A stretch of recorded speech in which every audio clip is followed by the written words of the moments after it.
Ffe tukwebaza olunaku olwaleero makubo gye tuyise yonna kujja wano kujjukira muganda waffe radio the late era nga tukwebaza obulamu bwonna bwe wamuwa bwe yawangaala naffe kuba abamu ku ffe twamuyigirako ebintu bingi nnyo era nga ensonga lwaki tukyamujjukira. Ayi Mukama tukusaba omwoyo gwe oyongere okuguwummuza mirembe ate era ne famire ye oyongere ogigabirira mama waffe omulungi oyongere omugumya omuwe abantu abasobola okubeerawo nga mu kifaananyi kya radio yadde teri ayinza kumwenkana naye Mukama Katonda waffe omulungi gw'ayinza byonna oleete abantu abalungi twongere okujjukira radio kuba ebirungi byakoledde eggwanga naffe abalina kyetwogera ku bye tulabye ku bulamu bwaffe obukyuka ku lwa radio. Mukama oyongere otugumya n'otugabirira okubeerawo mama waffe omulungi ono. Buli muntu atambudde naffe olunaku olwaleero muwe omukisa ate nga tuddayo twongere okuspreadinga ebirungi radio bye yakolera eggwanga lyaffe. Webale nnyo Mukama, webalire ddala abaana ba radio baganda be oyongere obbagumya n'obbagabirira babeerewo okutiisa kyo n'amaanyi go. Thank you Lord, in Jesus' name we pray. Amen. Tuwe dua mufunze. أعوذ بالله من الشيطان الرجيم. بسم الله الرحمن الرحيم. قل هو الله أحد الله الصمد لم يلد ولم يولد ولم يكن له كفوا أحد. قل هو الله أحد الله الصمد لم يلد ولم يولد ولم يكن له كفوا أحد. قل هو الله أحد الله الصمد لم يلد ولم يولد ولم يكن له كفوا أحد. صدق الله العظيم. Amen. Thank you so much. Now, in each way, don't hesitate. You can say a small prayer. Any prayer.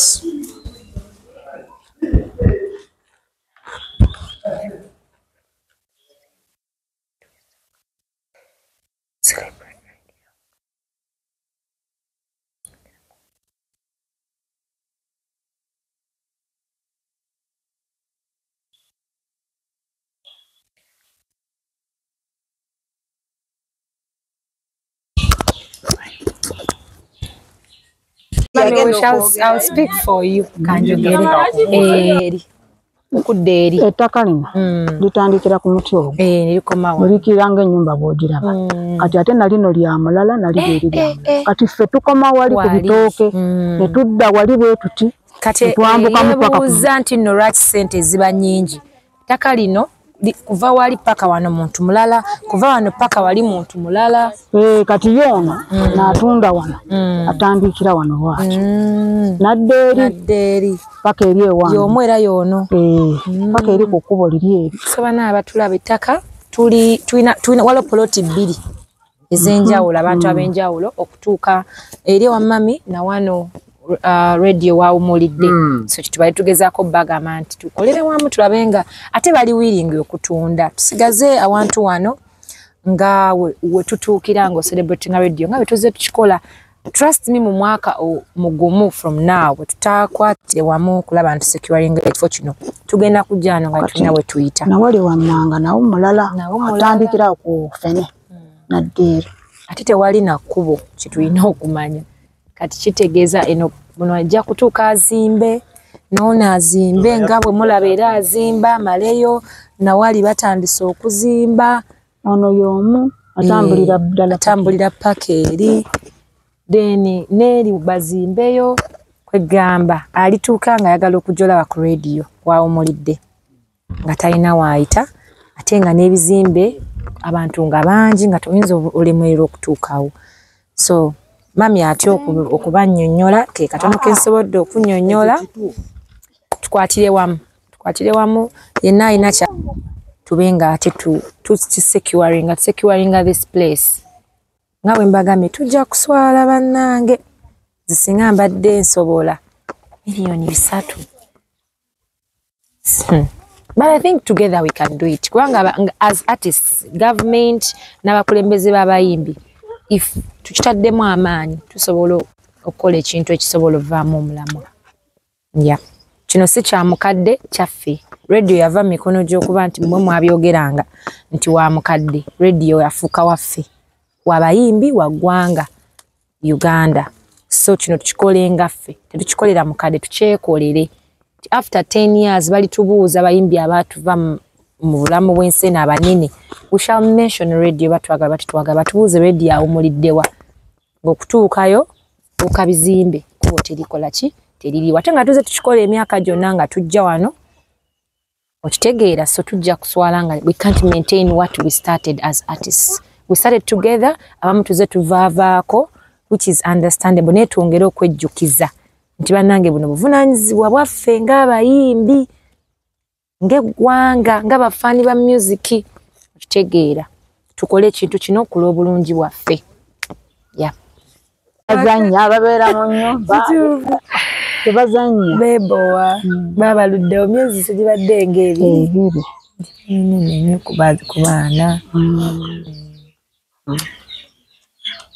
kirungi bambi nti bali bulungi.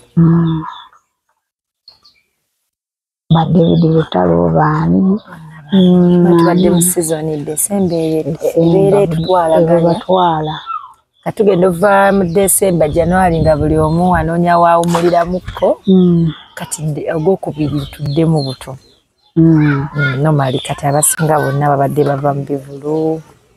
Fred Sebatta yasinga otwagaza abayimbi ng'ayimba ebintu ebituufu kola bulungi naye ekivulu kye ebivulu bibadde bingi nno omwaka oguwedde mukazi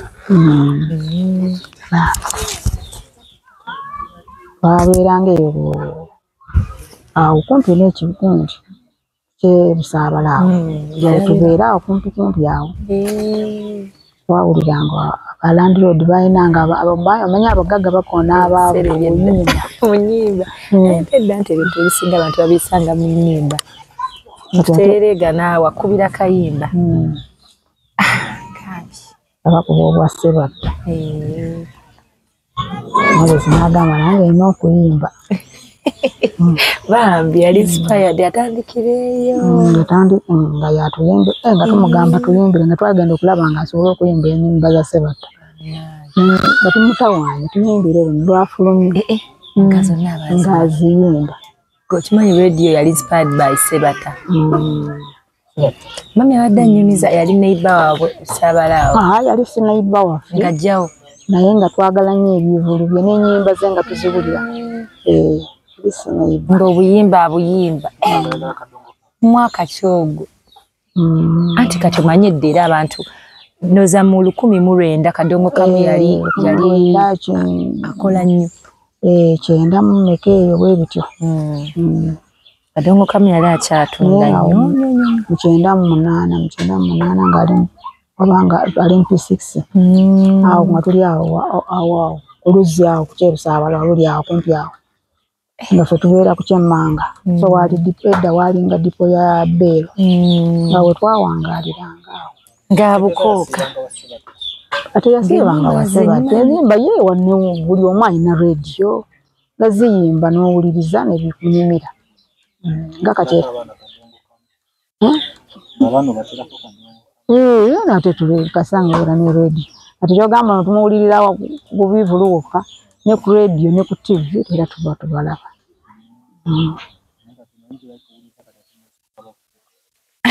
kati ate waabavubuka byadda bya myaka gyaffe ebya Kadongo Kamu nga bano tebanajja twali tukyayonka abamu gwe ddala bato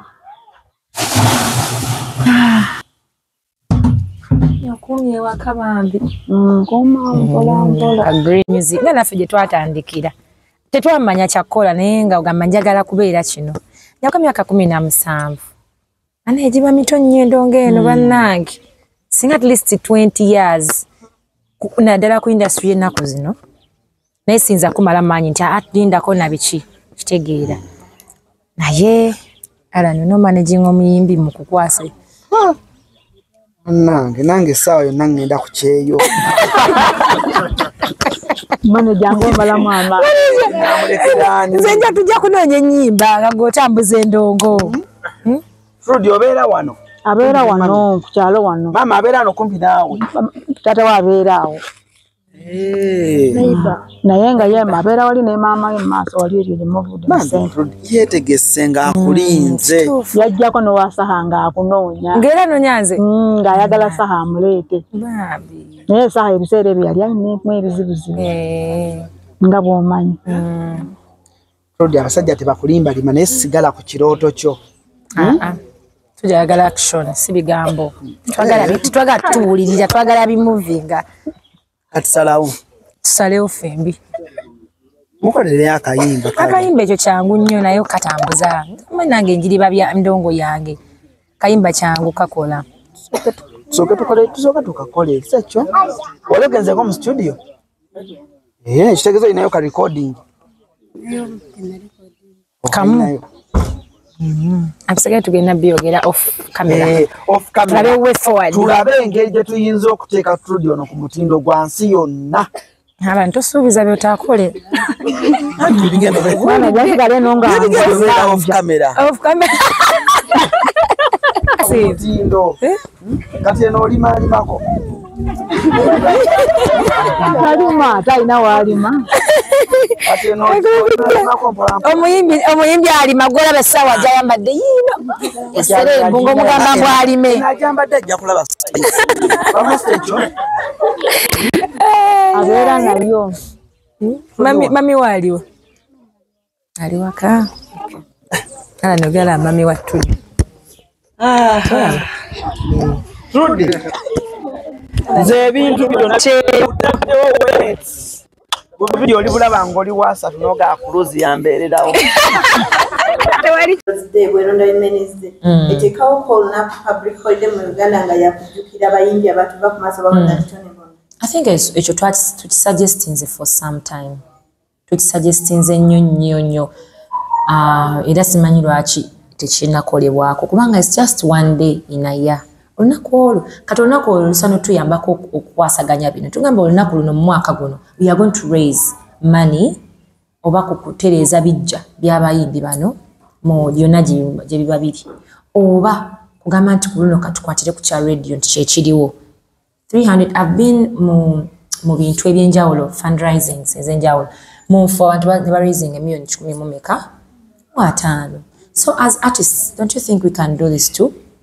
Every year tubako tukola contributing ku ffenna abayimbi ate ng'olunaku olwo lumu lusobola okubeera nga lwa mugaso olaba nga wabeerayo olunaku lw'abalwadde ba kaŋŋambe kansa olunaku lw'abalwadde ba siriimu wabeerawo ebitongole ebyenjawulo bingi ebikola campaigns neziraising money and a lot of money nezibaako ebitongole bye zigendamu okuyamba ku bantu abalwadde ba Mukenenya. So if we have this day I think tusobola okukolanga concerts different things nebibako byebiyamba ku bayimbi. Yeah. Kadde omukuumi akaviiri kyekyo. It's okay twalize. Mukuumidde ddala baana. Tweyanze. Twetikira mwebalire ddala. Bali kupakasa. Anytime. Mwebalire ddala. Maama. Nze ngenda mulemerako. Lwaki muzza baana? Talise abadde asuubiza mwaka gujja. Badde mugamba mwaka gujja tuteesa. Kasa gwa katandi. Temupapa nnyo ate. Bola babo bansazeeko ekigambo maama omwaka mulamba bagamba spice ali lubuto. Spice lubuto. Newobeera ate kibi. Wale baagala ozaawo. Bakisala bwe buzibu singa kiba kituufu ogamba kale. Otyo? Kikole otuwonya otusabe. Kugamba wone. Mama ake tugenda kwogeramu wano tulabe kyekkola. Olina mama kwega ahead. Omukwano n'okujja ewaka. Side yange. Mukwano n'amma okujja ewaka. Abo ababbi ebibuuzo ate abajja. Ebyo ffe twagala babbi babibuuzo. Omukkiriza agendera kulonda. Bamu okozesanga kitiibwa kyo. Kituufu. Alright. N'abigaana.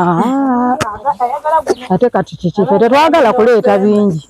Just kulaba muko nga kuzaala kugenda maaso. Obanja bibiri omundi guno. Muko n'omwana. Kati nkole ntya olaganeerera omuzzukulu bakuleeta bingi. Kati tugamba akuweko kimu. kitya Akuwa mwana gwe basoko. njagala omukoddomi wange saagala kuvuma muwala wange nakusanga ku kkubo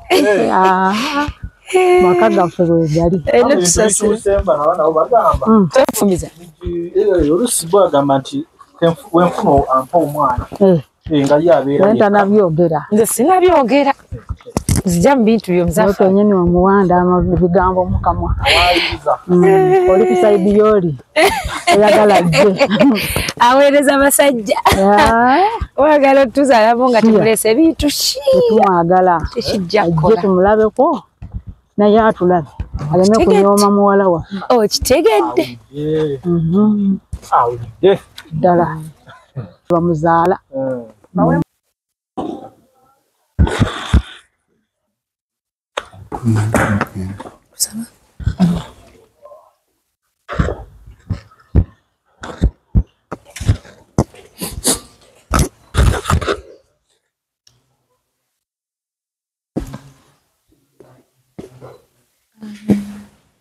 Got my phone. Anange tugenda kusabako. Siwe. Natwegattako tusabe. Mujje tusabe. Tujjukire radio. Manyi guno omwezi gwe tulimu. Gwe mwezi gwe tujjukira radio ate nga oguwedde nga gugwako ge mazaalibwa ga radio. Ate nga kino tuze tukikola buli mwaka. Gamba kadde kalungi nnyo okusaba omusayo gwe guwumule emirembe n'okugumya mukadde waffe bye yasigaza mu mubiri wadde nga radio tukyali naye ku mwoyo naye mu mubiri mami waffe ayinaffe era kyovola mu kaseera nga kano tetulina mulekerera tulina okudda ne tujaguza obulamu bwa radio so twewombeeke tusabe